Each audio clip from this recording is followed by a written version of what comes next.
Ni tamati. Jina langu ni Elizabeth Mutuku. Kwenye meza ya lugha ishara yupo Catherine Simalowe. Unawasiliana nasi kwa 22047. Bila shaka nilivyosema, kauli yako inakubalika moja kwa moja. Ni kwa Mfalme Charles wa tatu na Malkia Camilla wa Uingereza wameanza ziara yao rasmi nchini. Siku ya kwanza ya ziara hii imejumuisha kuzuru maeneo mbalimbali jijini Nairobi. Hata hivyo, hisia tofauti zimeibuka kutoka kwa Wakenya, baadhi wakitaka mfalme kuomba msamaha kutokana na madhila waliopitia mababu zetu kipindi cha ukoloni. George Marenga alishuhudia shamra hizo katika ikulu ya Rais hapa jijini Nairobi na kutuandalia taarifa ifuatayo. Tangu zamani uhusiano kati ya Kenya na Uingereza umestawi na kuwa ushirikiano thabiti unaimarisha diplomasia.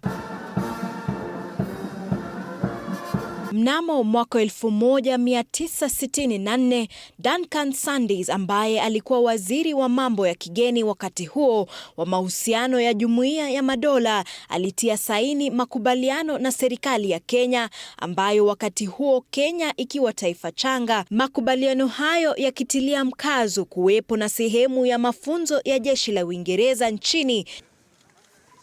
Hapa nchini Kenya, kitengo cha jeshi la Uingereza BATUK kina makao yake Nanyuki, wanajeshi hawa wakitumia eneo hilo kufanyia mafunzo. Na tangu makubaliano haya kufanywa, vikosi vya wanajeshi zaidi ya 6,000 kwa mwaka hufanya mazoezi yao nchini, wakiwa wanawapa mafunzo wanajeshi wa Kenya ili kuboresha mbinu za kukabiliana na tishio la kundi la kigaidi la Al-Shabaab. Kwa upande mwingine, serikali ya Uingereza inawekeza takriban shilingi bilioni 1.2 katika ushirikiano wa ulinzi, na hili imechangia shilingi bilioni 5.8 kwa uchumi wa nchi tangu mwaka 2016. Our military benefits immensely from the training by their counterparts and so on. So this is important.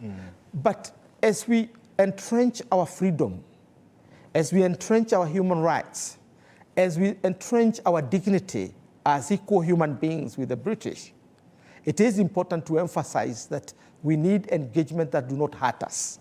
Wiki hii Mfalme Charles wa tatu kama kapteni jenerali wa wanajeshi wa wanamaji wa kifalme atatembelea kituo cha wanajeshi wa majini eneo la Mtongwe, kaunti ya Mombasa. Ni hapa ambapo mfalme atashuhudia wanajeshi wa majini wa Kenya waliofunzwa na Royal Marines wakionyesha kutua kwa siri kwenye ufuo. Aidha, katika ushirikiano huu sekta ya elimu haijaachwa nyuma. Programu ya ufadhili wa masomo ya Chevening ni mojawapo ya mpango wa elimu ambao umefadhiliwa na Uingereza kupitia Jumuiya ya Madola.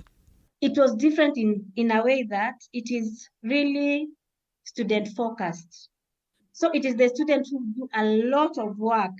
There you have essays that you're supposed to read every week and you're supposed to participate in class. And the course that I took was really practical, exactly what I wanted, because I wanted something that will give me the practical skills. Tangu kuanzishwa kwake mnamo mwaka 1983, zaidi ya wataalamu 50,000 wamepata fursa ya kujiendeleza kimasomo nchini Uingereza kupitia Chevening. To date, I have been winning media awards every year because of the practical skills that I acquired. I come and I want to do that health story. I know this is how I'm going to start, this is how I'm going to end, this is how the quality education, the skills that I got from my course. I have been winning awards every other year because of that quality of education that I got. Isitoshe, ushirikiano wa kiuchumi uliotekelezwa kuanzia mwaka 2021 umefungua milango katika mauzo ya bidhaa za Kenya Uingereza. Of jobs is very, very important.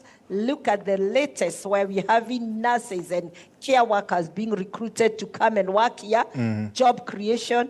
Britain and Kenya should be looking at how can we create more jobs. Mfalme amehudhuria onyesho la teknolojia akikutana na wafanyabiashara wa Kenya ambao wanaendeleza uvumbuzi katika sekta ya kiteknolojia.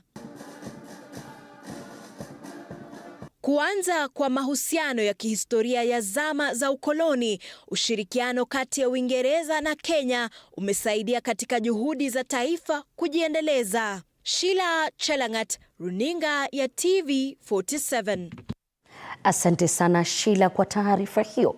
Mfalme Charles wa tatu na Malkia Camilla walizuru maeneo mbalimbali jijini Nairobi katika siku ya kwanza ya ziara yao nchini Kenya, wakiongozwa na Rais William Ruto pamoja na viongozi wakuu serikalini. Mfalme na Malkia walizuru bustani ya Uhuru, makavazi ya kitaifa pamoja na makaburi ya waliopigania uhuru wa taifa hili. Saa chache baada ya kupokelewa katika ikulu, Mfalme Charles na Malkia Camilla waliondoka kuelekea bustani ya Uhuru, ambapo Rais William Ruto na mama wa taifa Rachel Ruto walikuwa wanawasubiri. Hapa Mfalme Charles alitoa heshima zake pamoja na kuweka maua katika makaburi ya wale waliopigania uhuru wa Kenya. Aidha, mfalme huyo alionyeshwa eneo ambalo bendera ya taifa ilipandishwa kwa mara ya kwanza mnamo tarehe 12 mwezi Desemba mwaka 1963, wakati ambapo taifa lilipata uhuru. Rais Ruto pamoja na Mfalme Charles wa tatu vilevile walipelekwa katika maeneo mbalimbali katika uga huo na kuelezwa historia ya taifa la Kenya. Taifa la Kenya na la Uingereza vilevile lilitia saini mkataba utakaohakikisha wanafunzi wanapata elimu bora katika maktaba iliyoko katika eneo la Eastlands. Kiongozi huyo wa Uingereza vilevile alizuru eneo la City Shamba, ambapo alionyeshwa miradi ya ukulima unaofanywa na wataalamu katika sekta hiyo. Zainab Mohamed, TV47. Tukisalia katika masuala hayo, ni kwa familia ya mpiganiaji uhuru wa Kenya Dedan Kimathi hii leo wameadhimisha miaka 103 tangu kuzaliwa kwa shujaa huyo. Licha ya kufariki dunia miaka kadhaa iliyopita, familia ya Kimathi imetoa ombi kwa serikali ya Marekani kuwasaidia kutambua mahali mwili wa marehemu ulizikwa. Binti Kimathi alisema kuwa ziara ya Mfalme Charles wa tatu na Malkia Camilla nchini imewadia na siku ya kuzaliwa kwa babake, ambapo ni wakati mwafaka wa familia hiyo ya kifalme kuelezea jinsi watakavyosaidia kumpa baba yao heshima ya mwisho. Wakfu wa Dedan Kimathi umeungana na majeshi ya ulinzi wa Kenya na washikadau wengine kupanda miti 1,100 kama njia mojawapo ya kusaidia juhudi za kupanda miti humu nchini. We are celebrating 103rd birthday of our hero Dedan Kimathi. The King of England, King Charles, is also touching the Kenyan soil today. I think it's a coincidence, or maybe it's God planning, but we all appreciate what God has planned today. Remembering that Dedan Kimathi was executed by the British colonialists. We are happy and seeing forward that the King of England maybe we can do a national apology and also help us with the British archives so that we can know exactly where Dedan Kimathi is buried, so that we can exhume him and be given a decent burial. We all believe that he is buried in Kamete Maximum Prison. Na bila shaka familia hiyo imeomba serikali ya Uingereza kuwasaidia katika masuala ya kuzika na pia kumpa heshima za mwisho mpiganiaji uhuru wa kitaifa na wa taifa hili Dedan Kimathi. Taarifa tofauti lakini katika swala hilo ni kuwa Mfalme Charles wa tatu na Malkia Camilla wa Uingereza wameanza ziara yao rasmi nchini. Siku ya kwanza ya ziara hii imejumuisha kuzuru maeneo mbalimbali jijini Nairobi. Hata hivyo, hisia tofauti zimeibuka kutoka kwa Wakenya, baadhi wakitaka mfalme kuomba msamaha kutokana na madhila waliopitia mababu zetu kipindi cha ukoloni. George Maringa alishuhudia shamra hizo na kutuandalia taarifa ifuatayo. Wakiwa wamesimama tisti, wanajeshi hawa walipiga hatua moja baada ya nyingine, silaha zao chini ya bega. Wakiwa wamevalia sare zao rasmi za sherehe za rangi nyekundu zenye asili yake kutoka taifa la Uingereza. Ufanisi huu ukiwa ni kwa minajili ya kuwakaribisha wageni maalum. Mikakati hii ilianza na mwaliko rasmi uliotumwa kwenye kasri la Buckingham na Rais William Ruto. Mwendo wa saa 4 na dakika 48 asubuhi, Mfalme Charles wa III na Malkia Camilla wakawasili katika ikulu ya Nairobi. Yakafuatia mapokezi rasmi ambapo wimbo wa taifa la Uingereza ulichezwa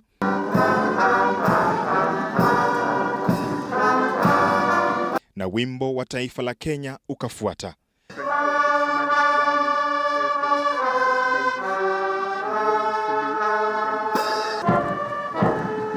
Mgeni rasmi akakagua gwaride lililoandaliwa na wanajeshi wa ulinzi wa Kenya KDF na mlio wa mizinga 21 ikafyatuliwa angani.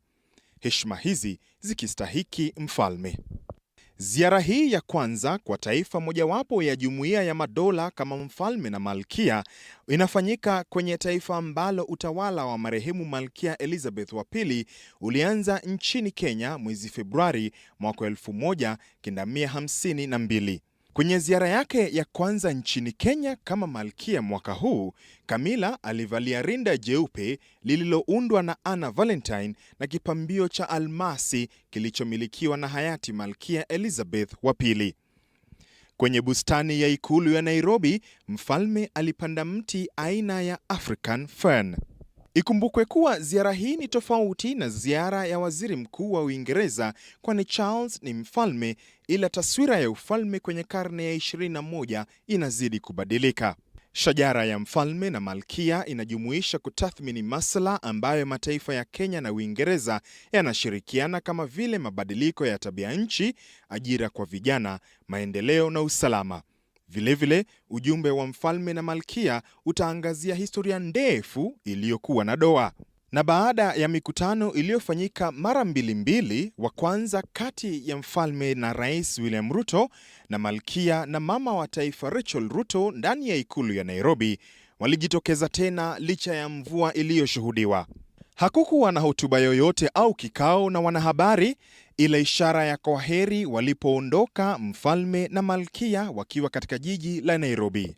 Wakenya wanasubiri msamaha rasmi kwa madhila yaliyoshuhudiwa enzi za ukoloni. Ziara hii nchini Kenya ya mfalme Charles na malkia wake Camilla nchini Kenya miezi 6 baada ya Charles wa III kutawaza kama mfalme, bila shaka itakuwa na umuhimu mkubwa, huku taifa la Kenya likijiandaa kuadhimisha miaka 60 ya uhuru. George Maringa nikiripotia TV47 nikiwa ikulu ya Nairobi. Asante sana George kwa taarifa hiyo. Mitihani ya kitaifa ya darasa la 8 KCPE pamoja na tathmini ya elimu ya shule ya msingi nchini KAPSEA imeingia siku ya pili leo, huku kukiwa na changamoto mbalimbali ikiwemo mvua kubwa inayoshuhudiwa maeneo tofauti nchini. Serikali aidha inasema kuwa imeweka mikakati kabambe kuhakikisha mitihani hiyo imefanyika kama ilivyoratibiwa, kama anavyotuarifu mwanahabari wetu wa masuala ya elimu Andrin Kilemi. Ni siku ya pili ya mitihani ya kitaifa nchini KCPE na KIPSEA. Wanafunzi wa darasa la 8 leo wakiandika mitihani ya sayansi, Kiswahili lugha na insha, huku wale wa gredi ya 6 wakifanya mitihani ya sayansi, Kiswahili pamoja na lugha ya ishara. Serikali kwa upande wake ikisema kuwa imeweka mikakati ya kutosha kufanikisha usafirishaji wa mitihani hata katika maeneo ambapo mvua ya mafuriko inashuhudiwa. Like Marsabit and areas of northern Kenya, including areas of North Rift, we have choppers, and actually even yesterday choppers were used in taking exams from the distribution centers to the respective schools.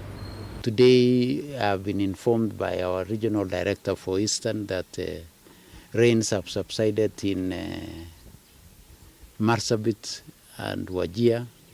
There are some little rains in some parts of Kampani, but we are managing it. Again, I've said we are adequately deployed and we are making sure that the examinations arrive in schools. Katika kaunti ya Kakamega, mtahiniwa mmoja wa gredi ya 6 katika shule ya msingi ya Isongo eneo bunge la Mumias Mashariki anauandika mtihani wake kutoka hospitalini baada ya kuugua alipokuwa akijitayarisha kuelekea shuleni kwa mitihani. She's trying, and even the invigilators who are there, those who are taking care of her, are trying together with the nurses in charge. They are trying to see to it that at least she writes her exams. Waziri wa Elimu Ezekiel Machogu akikagua ufunguzi wa mitihani ya kitaifa amesema kuwa Wizara ya Elimu imeweka mikakati kuhakikisha wanafunzi wanaougua wanapokea mitihani yao hospitalini. Otherwise, the 21 we have in Nairobi, the exam papers are being taken in the hospital and they are actually doing the exams. Katika gereza kuu mjini Kitale, watahiniwa 15 wanaofanya mtihani wa KCPE huku wakielezea furaha yao kwa nafasi hiyo adimu, wakisema sasa wana uwezo wa kuwafikia ndoto zao kielimu. Nachoshukuru Mungu ni kwamba nimekalia mtihani huu na mtoto wangu msichana ambaye pia naye amefanya mwaka huu. So kwa hivyo mimi nitia moyo. Hata nami nitamweleza, unaona masomo ni mazuri, hata baba yako nimesoma. Sasa soma zaidi kwa sababu namtegemea. Mitihani hii ya kitaifa ya shule za msingi itakamilika kesho Jumatano, hii ikiwa ni mara ya mwisho kwa mtihani wa kitaifa wa KCPE kufanyika humu nchini baada ya takriban miongo minne. Andrin Kilemi, TV47. Bila shaka kazi hiyo safi ya Andrin Kilemi inanipa nafasi mimi kupokea kikombe cha maji, lakini kumbuka tuna swali la siku kuhusiana na ziara yake sio rais bali mfalme wa tatu Charles wa tatu wa Uingereza, na swali ni je, unatarajia kipi kutokana na ziara ya mfalme Charles wa tatu na malkia Camilla humu nchini? Swali hilo ambalo katika mitandao ya kijamii tutakuwa tunatarajia jibu lako kuhusiana na hilo. Chochote kile ambacho unatarajia ni wajibu wetu kuweza kusoma. Kwa hiyo siondoke kwa sasa, nachukua mapumziko ya dakika moja, nikirejea bado taarifa zaidi, na pia nitakuwa na mazungumzo na Profesa Mashere Monene kuhusiana na uhusiano ama usukuba wa Kenya na taifa la Uingereza.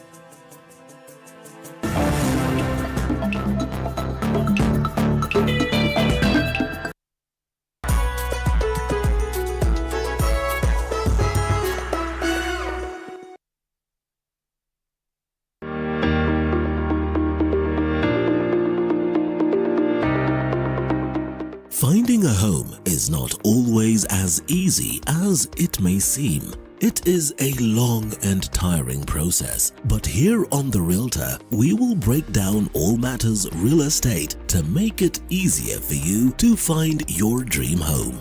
From interior design to joint ventures, leasing of land, technology, and so much more. Tuesdays, 6:30 p.m. Every Wednesday on Kenya's biggest comedy talk show, Dr. Forget Tonight. Ladies and gentlemen, Miley the DJ. Aya. Miley the DJ. The fun. Ujaida mpio. Na mzungu? Mimi ndio wacha. So the conversations. Tulikuwa ito Sunday service. Kuna zile zinaitwa presentations. Yes.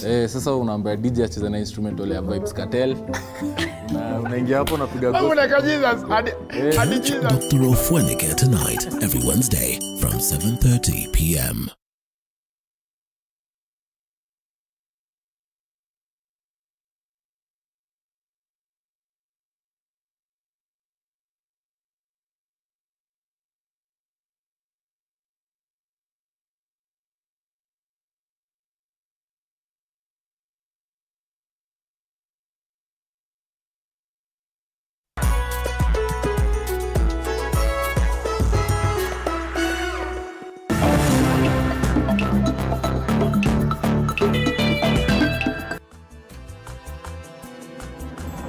Karibu tena mpenzi mtazamaji, tuandamane hadi tamati. Kumbuka kwamba unaweza kuwasiliana nasi kwa 22047 mitandao ya kijamii @TV47 Kenya.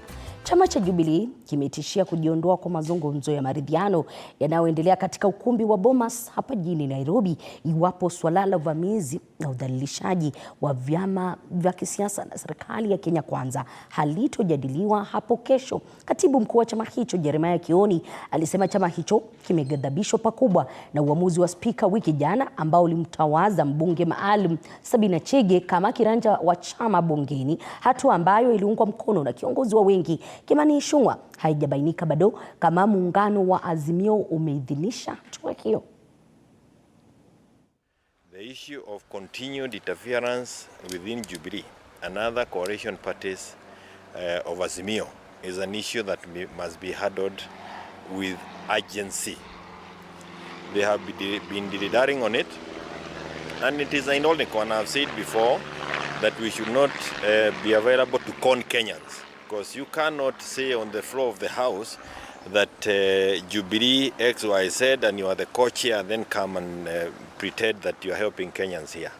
It's that level of conmanship that must also be dealt with. If we had sensible members of parliament within the opposition and especially within Jubilee, we would have said no to those things. And it's for that reason that I, as the Secretary General of Jubilee, am saying to NADOC now, if we do not address the issue of multi-party democracy and the non-interference with parties within Azimio coalition, this is a waste of time. If we cannot be able to address this issue tomorrow, I have no business coming here. Kwingineko ni kwa muda wa miezi mitatu sasa, wakazi na wanabiashara mjini Lodwar wanaelezea masaibu yao na kukadiria hasara kubwa baada ya kupotea kwa stima kila mara, huku serikali ikifumbia swala hilo jicho, kama anavyotuarifu mwanahabari wetu wa Turkana Kitiomika. Wakili wa mahakama kuu ya Lodwar Shadrack Muyesu ameishtaki serikali na kampuni ya Kenya Power kwa kuhujumu biashara eneo hilo. Mji wa Lodwar unazidi kufutia wawekezaji na wanabiashara kutoka sehemu mbalimbali ya nje. Biashara hapa ikizidi kunoga mchana, ila inapofika mwendo wa saa 1 jioni hali inakuwa hivi. Stima upotea kama ibada, wakazi hapa wakifoka. Hii kama jana ilipotea saa 1 kufikia sijui saa 6 usiku ndio inarudi. Saa 6 usiku tunafanya biashara gani? Kila siku wako kwa mita wanakuja kusoma mita. Na sisi hapa stima inatusumbua. Wanataka tufungue biashara ndio wafurahi ama nini? Stima inageneratiwa hapa Turkana, alafu inapelekwa kule mbali, lakini ikikuja hapa ikifika ni hapa kwetu stima tunakosa. Mnara huu wa taa uliowekwa ili kusaidia wakazi na wanabiashara hapa Lodwar umekuwa tu kama sanamu. Mimi nategemea stima ikikuwa au wafanyikazi wafanye kazi ndio mimi at least nipate hiyo pesa. Hii town yetu ni kidogo sana, population yetu ni kidogo, hairuhusu hii stima ikuwe inapotea. Na sisi tuko na stima ya kutoka Takwenda hapa. Tunaambia government ya Kenya ijaribu kuleta stima ipitishe hapa Turkana County ikienda mpaka Lochogo.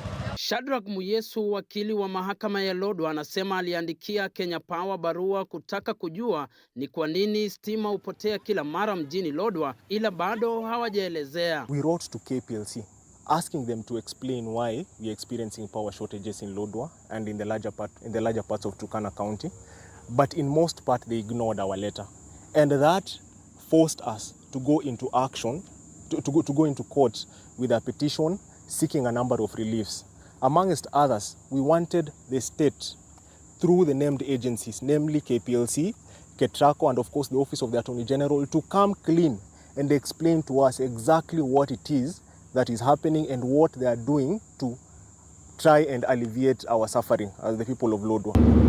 Kitendawili cha kupotea kwa stima mji huu wa Lodwar huenda ikateguliwa na Shadrack Muyesu, ambaye ameshabikiwa na wakazi wa Lodwar. Kutoka kaunti ya Turkana nikiripotia TV47, mimi ni Kitiomika Masai. Namna kesi ya kasisi Ezekiel Odero wa kanisa la New Life Prayer Center Mavueni imetupiliwa mbali na mahakama baada ya afisi ya mkurugenzi wa mashtaka ya umma DPP kuamrisha kwamba kesi hiyo haina ushahidi wa kutosha. Hakimu wa mahakama ya Shanzu Joe Omido ameamrisha kwamba mahakama irejeshe dhamana ya shilingi milioni 1.5 aliyokuwa ametoa wakili wake mchungaji Ezekiel Odero. Cliff Ombeta siku ya Jumatatu aliandika barua akitaka kesi ya Odero itupiliwe mbali. Mkurugenzi mkuu wa mashtaka ya umma DPP alisema kwamba polisi wamemaliza uchunguzi na kupendekeza kesi ifunguliwe. Ezekiel alikuwa ameshtakiwa kwa mauaji, kuwateka nyara na kutoa mafunzo potovu kwa waumini wake pamoja na utakasaji wa fedha. I don't think this was about Ezekiel. this was about the church and the future. Tusingesimama imara, wale ambao wanatutegemea kwa ajili ya imani yao kesho wangevunjika moyo. But kama Mungu alionelea tunastahili kupitia this test to prove if at all we are worthy, we say thank you Lord for this test. And thank you kwa kuona ni sisi ndio tunastahili kubeba jina ambalo si letu, uchafu ambao haukuwa wetu, matusi ambao hayakuwa yetu. Right now, there is no more issues about pastor. The only small issue is about the TV station, which we have said by close of business, the registration of the church, and I'm appealing to the Attorney General, the Registrar of Societies, that you have now seen where you are putting your strength, that the criminal arm is investigating pastor. There is no criminal investigations on Pastor Ezekiel Odero. And the media, you have captured that this is not Mackenzie. It is also a sad day then, that today we get discharged over something that we never did. You get discharged over complaints that were actually fake, that were not genuine.